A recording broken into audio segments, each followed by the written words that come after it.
My biggest mistake as a gym owner almost bankrupted my family. I'm Chris Cooper. This is Run a Profitable Gym, and today I'm talking about scaling your studio from one-on-one personal training to what you should do instead of what I did. By 2008, I had already been a personal trainer for 12 years. I loved my clients. Most of them loved me, and they were getting great results. But I was tired. Good Lord, was I tired. I thought the best way to scale was maybe to run big groups. We already had 3 personal trainers working for me. That was a challenge. And I thought, well, maybe I could find a program for big groups. And we found CrossFit. And I started reading CrossFit's message boards back in 2006. And in 2007, we tried a free CrossFit group for our one-on-one clients. And we ran this class, and the first one was a Tuesday night. I'll never forget it. We did Lean as a workout, right? Bench press, pull-ups. And I remember turning to Mike, the other full-time trainer at Catalyst, and saying, this is awesome. It reminds me of training with my powerlifting buddies. Like, I only want to coach like this for the rest of my life. I remember saying that verbatim. And it was fun. Our clients loved it. And with that tiny little group of 12, I made a massive decision to open up a second location and make it a CrossFit gym. So I signed a lease on this new location, 5 years, and we just prepared for the masses. And I've got a picture here of knocking down a wall in this industrial building because we were going to have so many people in these big groups, right? And so I signed this massive lease, and I had to fill that with equipment. So I bought a lot of equipment, and I had to hire staff to work the front desk and stuff.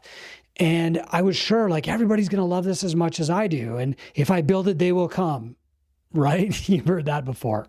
Well, that didn't happen. I'm sure you've heard that before too. But my big group classes had 2 or 3 people in them, and I was making even less running these classes than I was as a personal trainer. And the extra expense was really crushing me, and the extra time and work forced me into a deep depression. I was exhausted.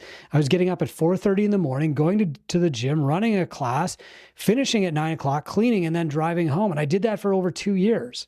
One bad guess, hey, the best way to scale this is to do big groups, nearly killed the business and floored my family. Why did I make that bad guess? Overconfidence and ignorance. I didn't know what I didn't know. Nobody was telling me, hey, no, there's another way. Nobody was saying, hey, let's work out the financials first. Everything that I read on the gym owner message board said that every group coaching gym was just crushing it. They were super successful and they were fun to run. And, I remember one guy, he kept, is a CrossFit gym owner, and he kept a beer fridge. And he's like, after the workout, my beer is your beer, And I was like, that's so awesome. The clients can pull a can of beer out anytime they want. And like, this guy's doing so well, he can afford it. That wasn't actually true, but it looked like it was. What should I have done? Well, I should have gone from one-on-one training to one-on-2 training, and then to one-on-3 training, and then to a small group. Today, I'm going to tell you exactly how to do that so that you can avoid the same mistakes that nearly killed me. So first, make a list of your one-on-one clients. Find 2 clients who like to train at the same time. Put a little check mark beside their names. Okay, so let's say that James and Yakinto on this list are very different clients. Yakinto's a master, he's 80, James is 45, whatever, but they both like to train around 9 a.m. Okay, so put a check beside each of their names. Then you're going to start a conversation with each one of those individually. So go like this. Hey, James, you are really crushing your workouts, man. I'm so proud of you. In fact, I think the only way to push you even further is to give you a training partner. You open to that idea? And if James says no, then I'll just say, hey, no problem. I'll bring it up again in a couple of months. In the meantime, hey, let's go, 5 more reps. If James says, yeah, I'm open to it, what do you mean? I would say, that's awesome. I have a perfect guy in mind. His name is Yakinto. He's a bit behind you in strength, but he's a bit ahead of you in conditioning. You have very similar goals, and I think you'd really push each other to the next level. Plus, he's a fantastic dude. Are you open to trying a session with all 3 of us together? And if James says, actually, no, I'd rather not, I would say, hey, no worries.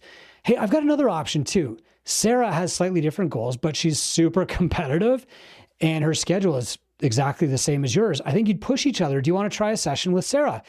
If you don't like it, we'll just keep the things the same as they are now, right? And if James says yes, you say, okay, perfect. Let me coordinate a session so that you don't have to alter your schedule. In the meantime, let's go, 5 more reps. Then you go back to your list after you've made that first pairing and you identify 8 more people who like to train at the same time as another person. So you pair them up. Find 8 more. They just have to match with one other person though. Pair them up one at a time until you've got 2. You don't have to sort them by fitness level, experience, gender, goals, none of that. You can train multiple people at the same time, even if they're following completely different programs. And if you can find a third person that would fit into the original 2, again, probably based on schedule, invite them into your little group session. Now, repeat that process until at least 20% of your clients are doing 2-on-1 training. Then the next step is to add that option to your sales binder. You don't have to discount it because you're probably undercharging for your personal training already. Okay, I know you. Instead, make your current personal training rate your new rate per client in small group training. So now you have 2 people paying your current personal training rate for the same hour, and then raise your personal training rate by 20%.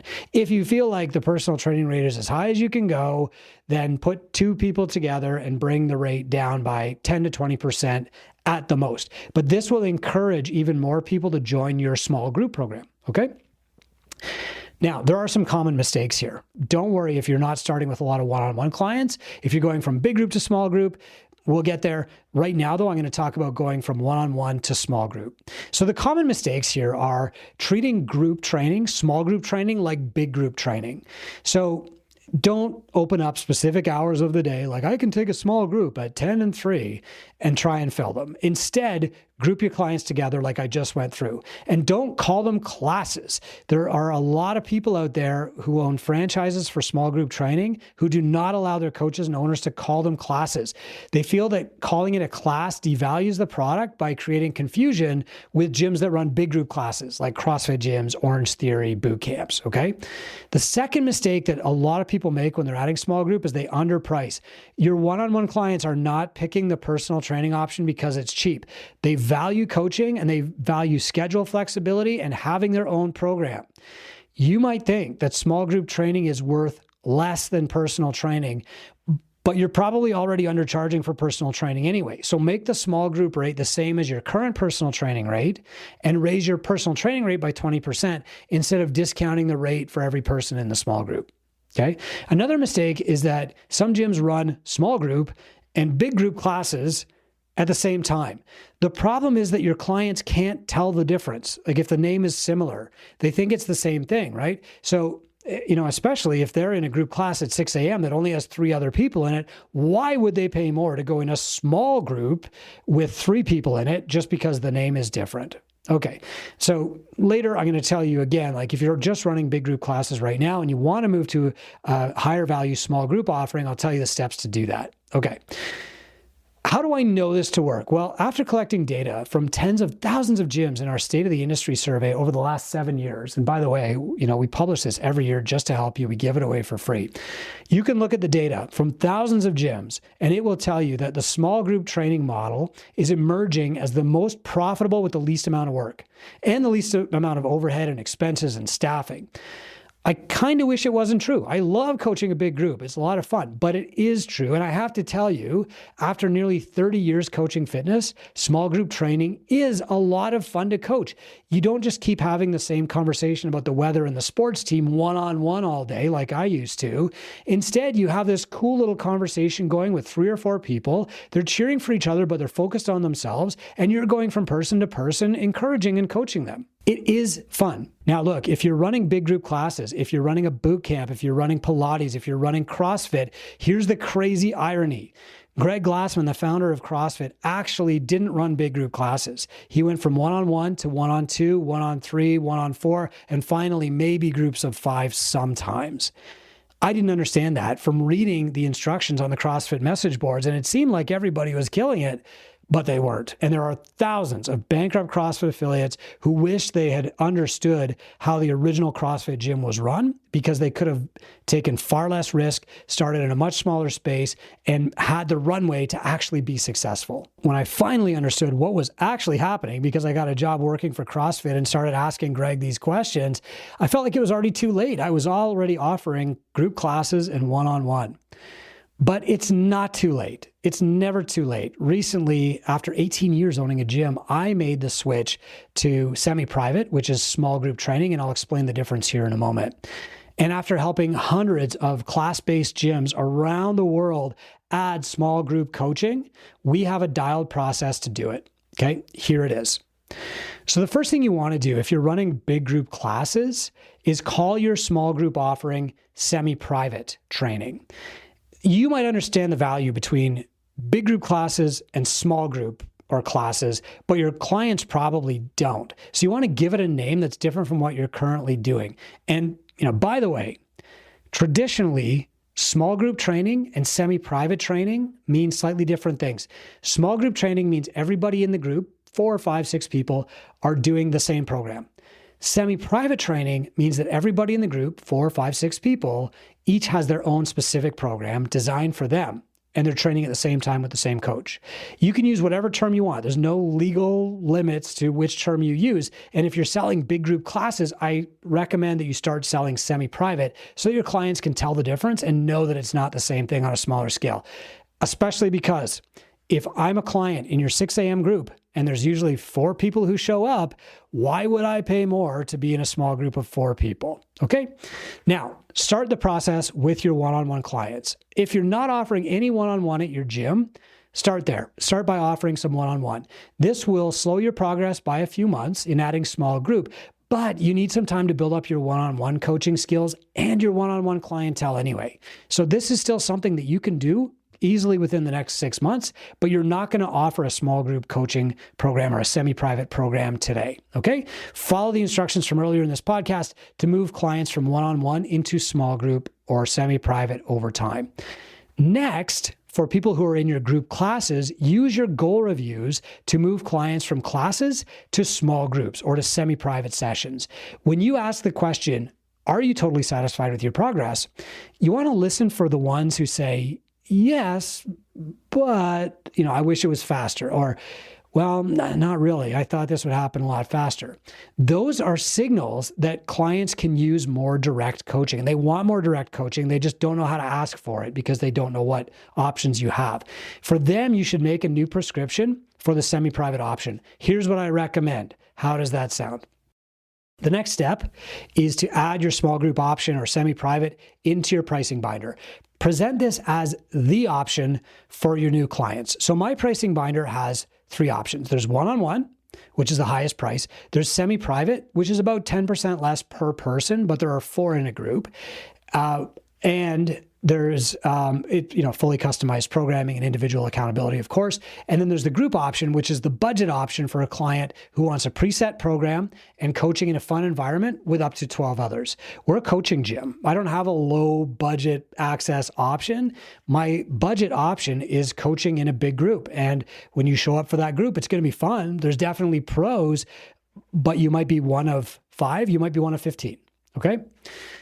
The next thing you want to do is talk about your small group or semi-private training option on your blog, your YouTube channel, and your email list. But you don't run ads for semi-private training or for small group training. Okay. People buy results. They don't buy your method. They buy the picture hanging on the wall, not the drill bit that's required to get it there. They don't need to know if they'll be working out with you one-on-one or in a small group or in a big group until they're in your gym doing a no sweat intro and you give them the option. Here's what's best for you. You need 3 workouts a week and this kind of nutrition plan. Are you most comfortable doing this one-on-one with me or in a small group of people just like you? Okay. Then the last step is give people the option. Remember, just because you and I like working out with a group doesn't mean that everybody does. Different people prioritize different things. So, you want to give people a breakdown of benefits not features of one-on-one versus small group versus classes. And here's like a sample program. You know, the one-on-one has more scheduling flexibility. It has more customization of a program, fastest speed to results, has privacy, more support. But the group has a really exciting group atmosphere. And so whenever you offer something new, you always start from the inside out. You start from the clients who want something new, then the clients who need something new but don't know that they want it yet, right? Then your new clients who don't know what you currently offer, and then your future clients who will be coming in the gym in the next few months. Look, you're going to have more questions. Switching from the big group model, which, you know, on its own has very, very rarely, like 1% of the time, been successful, to a better model for your clients. That's a bit of a change. It takes some work. When I did it, I flew the two-brain mentor specialist, Brian Bott, to Sault Ste. Marie from New Jersey for a couple of days to show me exactly what to do. You know, here's where the clipboards go. Here's where the clients sign in. Here's how the programs get written. Here's where the programs go when they're done. This is why mentorship makes the process fast, easy, and super effective without making critical mistakes. You don't have to fly Brian or Dan to your gym or me to your gym. Now that we've got this dialed in, we can give you the step-by-step and coach you through it. Look, one big mistake nearly bankrupted me. I made many other mistakes, but there's a limit to how many you can make because mistakes compound. Can you really afford to do this without a mentor? I'm Chris Cooper. This is Run a Profitable Gym.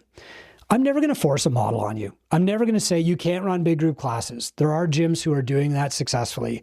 I'm never going to say you have to run small group. You have to do semi-private. You have to have one-on-one. What I am going to say is you need to make your business make sense. I'm going to say you need to make your business make money. I'm going to say you need to make a business that's sustainable and will still be here in 30 years to serve your community. To do that, our mentors are going to guide you to making the right choices, to not guess, to not make expensive mistakes. They're going to teach you how to read a profit and loss statement, to use metrics. Hey, if we add small group, here's what this could add. Now let's go through your client list. Let's identify two. They're going to walk you through these exercises. They're going to coach you to get it done. They don't need to literally be in your gym to coach you through adding this to your gym. But what we want you to do is to make informed choices, because if you make the wrong choice, it could all be over really quick.